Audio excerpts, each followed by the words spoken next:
Welcome back to my channel. If you're new here, my name is Megan and I'm a freelance writer, an editor, and a self-published author. I posted on TikTok recently asking about what indie authors, self-published authors struggle with the most, and by far the most common response I got in both the comments and a handful of DMs was marketing and promotion. How do we market our books to find more readers and improve our sales? This industry is so saturated. Online marketplaces are saturated, and to make matters worse, so many authors are introverts, myself included. We don't like putting ourselves out there. So what do? I'm going to share what I've tried so far and what kind of results I've gotten. Some of these tips are more abstract and others are more practical, and I'll even share the specific tools I use. I am not here to tell you what to do because I'm still figuring it out myself. My goal, rather, is simply to share my journey, and if you learn something new, great. All right, I've got a list, so I'm just gonna jump right in. Number one, don't just promote the book, promote yourself. I'm an author, and I look at myself as the brand. I've got a video on branding yourself as an author if you're interested, and I'll leave that link below. Think of this. Imagine a company with a range of products and services, but they only market one of those things. Imagine e.l.f., the makeup brand. Let's say e.l.f. only ever promoted their camo concealer, which I love. If they did that, no one would really know e.l.f. They would know the camo concealer and that's it. I bring this up because I work in marketing for my day job. I've worked in marketing for over 10 years. And what I've learned is that more often than not, you need your audience to fall in love with not just the product, but the brand as a whole. And since you're the brand, that means people need a chance to get to know and like you, the author, not just your book. Especially because what happens when you write the next book? You'll have to start your marketing all over from scratch? That's what would happen because people would only ever know the previous book.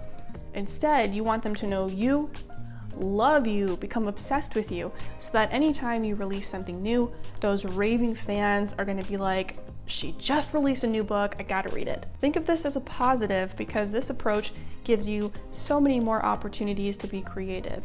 You're not limited to promoting a book, but rather yourself, an entire human being. I was trying to think of an example in my own life with an author I'm obsessed with, Sylvia Day.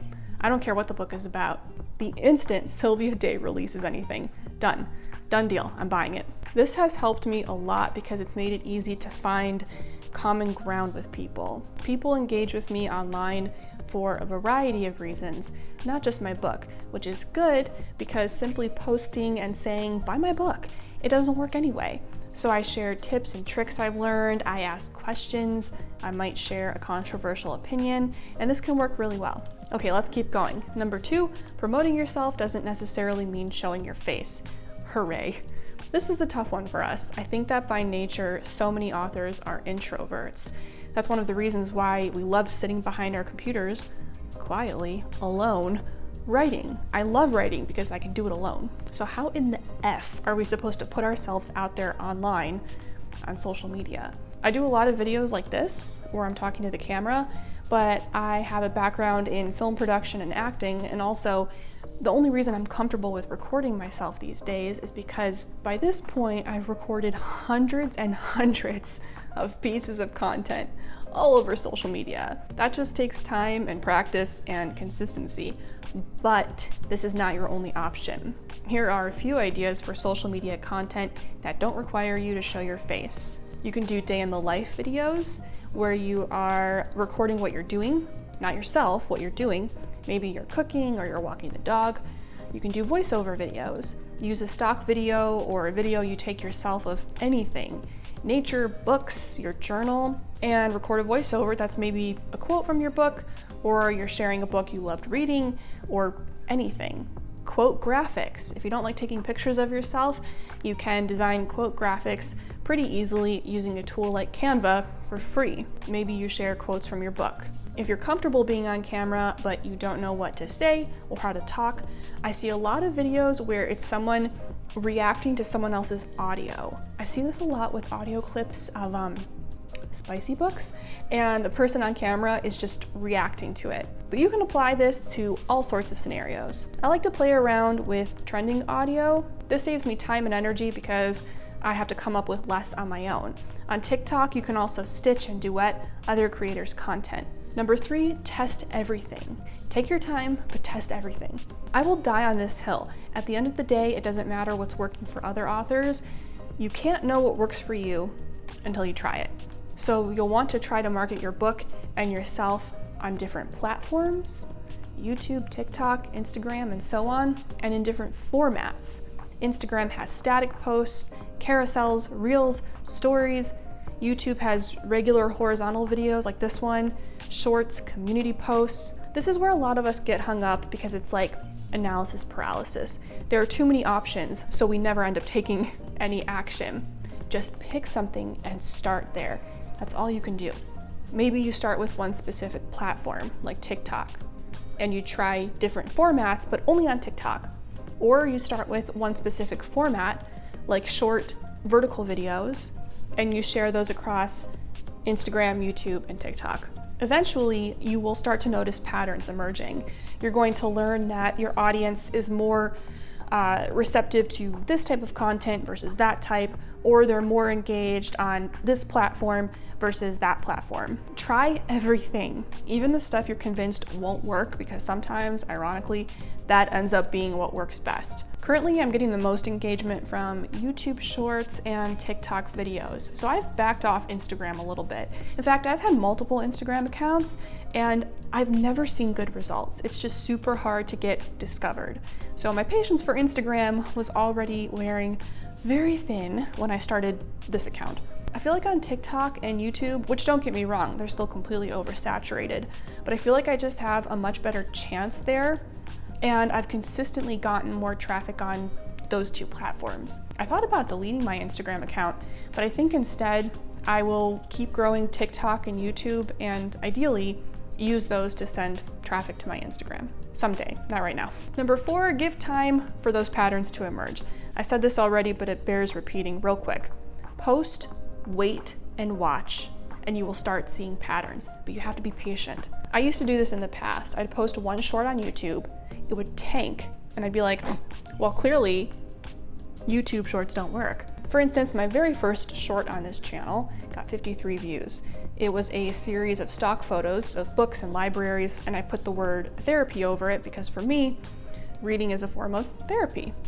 53 views. Ugh. If I hadn't kept going and given this more time and given it a chance to work, I would have missed out on posting this short, which got over 11,000 views. Now we're talking. Number 5, make your life easier and repurpose your content.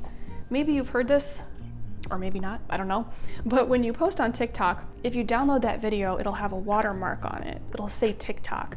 If you then post that video on Instagram, for example, Instagram doesn't like that because every platform wants you creating and editing content on that platform, okay? So Instagram doesn't want our stale leftovers from TikTok, but we're gonna do it anyway because it's easier. All you need to do is use a tool like snaptik.app, that's for desktop, or on mobile, save tick. And you can take the URL of your TikTok video, put it into one of these tools, and download your video without the TikTok watermark so you can post it to other platforms like Instagram and YouTube. These are both free. I had to go digging for a good app on mobile that was free because SnapTik is free on desktop but not on mobile. That's why I use SaveTik if I'm on my phone. Number 6, batch your content. I'm sure there are some people out there who are comfortable with kind of creating content on the fly by the seat of their pants. But here's the thing, especially when you are just starting out and building your platform from the ground up, you have to post a lot. Platforms favor users who use their platforms a lot. It can be really hard to stop in the middle of the day and record a video, especially if you've got kids or school or a 9-to-5. So you can do something called batching your content. And this means that you produce your social media posts in literal batches, okay? The way you bake a batch of cookies. And then slowly you release those posts over time. For instance, you might set aside a couple of hours or even an hour every Friday to record 5 vertical videos, and you release one a day the following week. You can even schedule them out in advance, either right on the platform, or you can save them as drafts, or you can use a social media management tool Some of them have free plans. I currently use Metricool and I like it. I've also used Buffer and Hootsuite. Buffer was good. Hootsuite, this was a long time ago to be fair, but back then it was really unreliable. Like it would glitch a lot, but maybe it's gotten better since then. Batching content can save a lot of time because if you get into the creative mindset, it can be easier to knock out a bunch of posts in one sitting. And then if you schedule them in advance, they publish on their own. So it's more of a hands-off approach. Number 7, give more than you ask for. This is where a lot of authors, people in general really, are like, yeah, no. All we want is to sell copies. So that's what we post about. That's what we obsess over, except nobody else is obsessing over that.